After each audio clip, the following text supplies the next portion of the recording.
Hello, good day. My name is Richard Byron Cox and welcome to Module 2 of our course on Introduction to the UNCCD. I hope you have enjoyed Module 1. Now this module deals with the bodies of the convention, and today I want to explain to you briefly what these bodies are. Now we basically have two sets of bodies. We have the executive bodies, and which carries out, or administrative bodies, which carry out the day-to-day function of the UNCCD process. And we have the overall bodies which governs the process, so to speak. Now let's deal with the latter first. Now in the UNCCD, there is one body which is supreme to everything else, one organ, one institution which is supreme to everything else, which has ultimate power. And this body is called the Conference of the Parties. Now the Conference of the Parties is exactly what its name says. It is a conference where all the parties, all the members of the UNCCD meet together. These are 197, which include 195 countries and the European Union and the African Union. And they meet once every 2 years. And this body, the Conference of the Parties, has ultimate power to make any decision that concerns the UNCCD process. It can even change the convention itself. That is how powerful this body is. And every other action, every other decision is null and void if this body, the supreme body, the Conference of the Parties, does not sanction that action or agrees with it. So the Conference of the Parties is the most powerful body.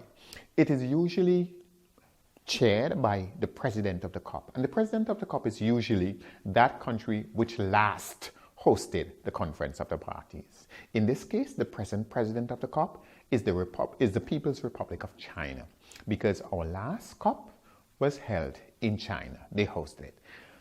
After COP 14, which will take place at the end of this year, in September of this year, India will become the new president of the COP. The reason why? Because India will be the host of COP 14. So here we are, this supreme body, which has ultimate authority. Included in that ultimate authority of the COP is its power to create subsidiary bodies. Now, when we say subsidiary, we just simply mean bodies which fall under the COP. In other words, bodies which take their instructions from the COP. And there are two major ones. The first is the CST. And I say first because the CST was actually created when the process began. So if you look at Article 24 of the Convention, you would see that the CST was created at that time. It is in that article that the CST was created. The CST just means the Committee on Science and Technology. And it does what its name suggests. What the CST does is that it advises the COP on matters of science and technology. Now, of course, the implementation of this convention is an issue of policy. But for policy to be correct, it has to be properly informed. And the only way that policy can be properly informed, in this case, is to use science. So science is very important to the UNCCD process from a standpoint of making proper decision. But as you know, we're dealing with the question of land, and technology is important to land, including innovative new technology. And therefore, this body is not only to deal with science, but also with the question of technology and how technology can help us to realize our objective of sustainable land management. So that is the first subsidiary body, the CST. The second is called the CRIC. The CRIC is spelled C-R-I-C, and that means the Committee for the Review of the Implementation of the Convention. And the CRIC does what its name says. It helps the process to review the implementation. In other words, the CRIC is concerned with what is actually happening on the ground. What are we doing? And how successful are we doing? In other words, this CRIC helps us to know whether or not the convention process is progressing or it's not progressing at all. So it's an extremely important body. And it has two types of sessions. It has a sessional session, which is a session which takes place when the COP itself is in session. That is why it's called sessional. And then there is an intersessional session, which is a session of the CRIC which takes place when the COP is not in session. Okay? At the intersessional session is where countries submit their national reports. These national reports tell us what they have been doing, how successful it has been done, with whom they have done it, and so on and so forth. In other words, it gives us a picture as to what is happening at the national level in terms of the implementation of the convention. These reports are submitted to the CRIC. The CRIC reviews them, and then it makes conclusion and recommendations. And these come out in what is called the report of the CRIC. And the report of the CRIC is then submitted to the COP during a sessional session. In other words, a session of the CRIC which takes place simultaneously with a session of the COP. And based on that report, draft decisions are made to further improve and effect the implementation of the convention. So the report of the CRIC is very, very important for the furtherance of the implementation process of the UNCCD. Now, what you also need to remember about these two bodies is that every party has a right to participate in both the CRIC and the CST. So in other words, a general meeting, a plenary of the CST and the plenary of the CRIC involve the 197 parties. Each of them, each party that is, have a right to fully participate in sessions of the CST and in sessions of the CRIC. Now, the CST and the CRIC deal with very, very concrete questions of the implementation. So, and they have to make recommendations and conclusions.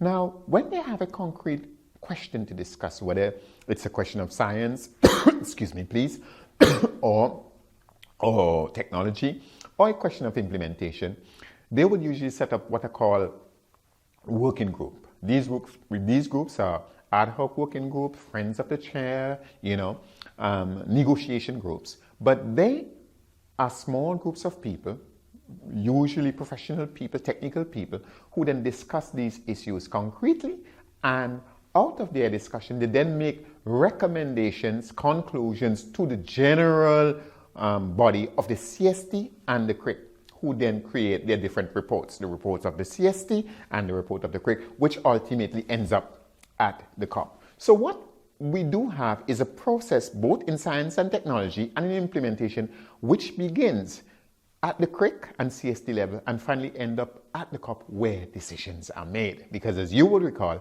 I said that the COP is the supreme body of the UNCCD.